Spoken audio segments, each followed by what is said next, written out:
You can't follow theirs because it's biased and it's deceptive because they deliberately changed words in the passage of Scripture to make it fit into their doctrine. They distorted the Scripture in many passages, scores and scores of passages in the New Testament, dealing with the deity of Christ especially.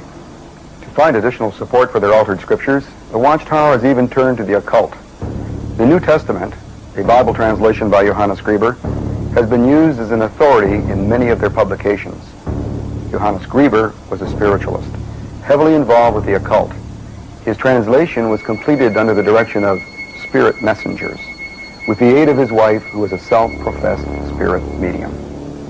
The willingness of the Watchtower to accept any authority is reflected in the words of Charles Taze Russell in the July 1879 issue of Zion's Watchtower, where he stated, "A truth presented by Satan himself is just as true as a truth stated by God. Accept truth wherever you find it, no matter what it contradicts." This philosophy is reflected in the New World Translation of Jehovah's Witnesses. When early Watchtower teachings that the world entered the so-called time of the end in 1799, that Jesus returned invisibly in 1874, and that the world would end in 1914 were proven false, doctrine was conveniently readjusted. In the new version, 1914 became the date of both Christ's invisible return and the beginning of the time of the end. This date was put forth not as theory or interpretation, but as hard, indisputable fact.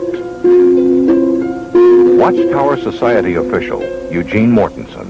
Jehovah's Witnesses, from their study of the Bible, have firm belief in the fact that since the fall of 1914, Jesus has come into kingdom power.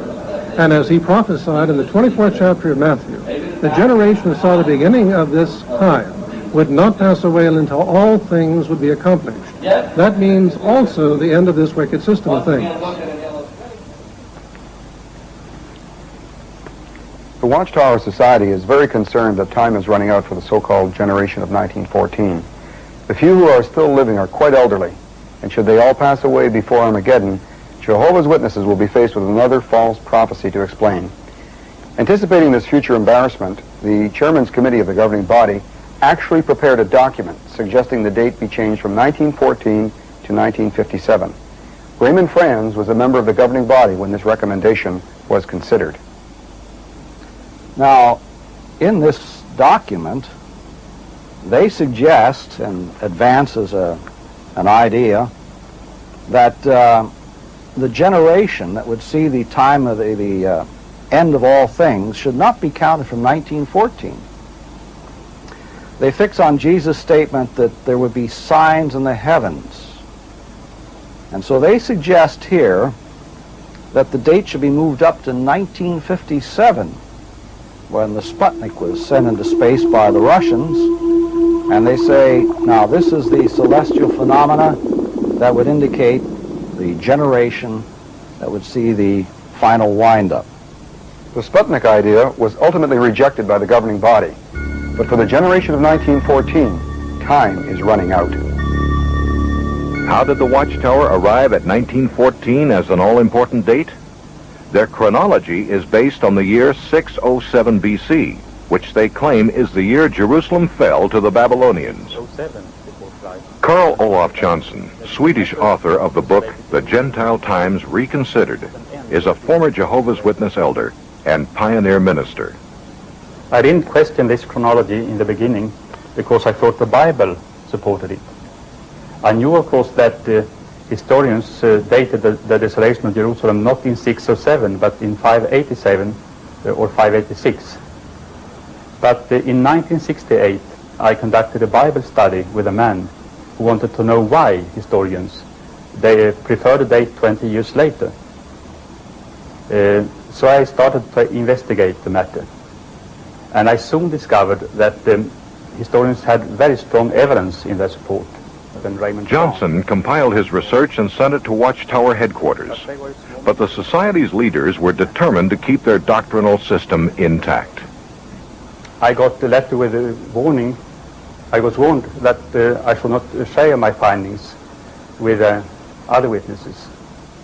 To conceal the facts and suppress his 7 years of research, the Watchtower Society excommunicated Carl Olof Johnson. Our teaching on Jesus Christ is that Jesus is the Son of God. He was the first thing that Jehovah created, and through him other creative works were done.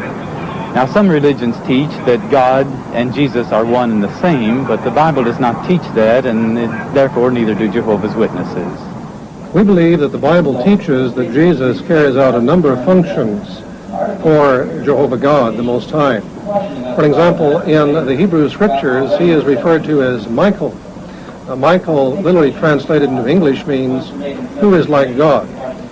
Witnesses believe that Jesus Christ is a spirit creature, a super angel, the first creation of Jehovah God, who prior to coming to earth as a man, existed in heaven as Michael the archangel. Jesus started out originally as the Logos,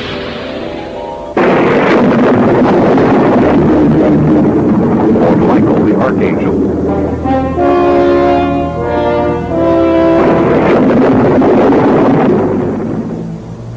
Who then came to earth as the virgin-born son of Mary.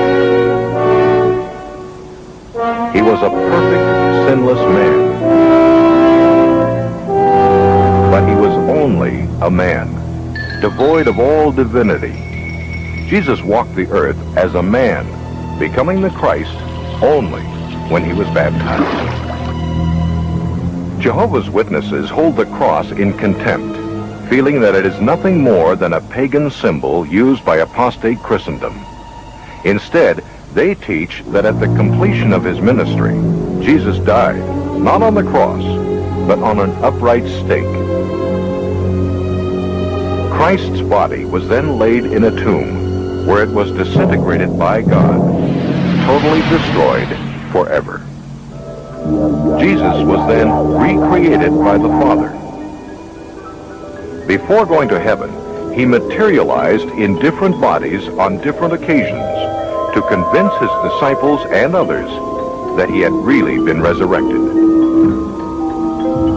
Jesus returned to his Father in heaven, where once again he became Michael the archangel. He will never again be seen on the earth in visible form, but instead rules invisibly from the heavens. When he executes judgment over the world at Armageddon, he will destroy all but the faithful Jehovah's Witnesses.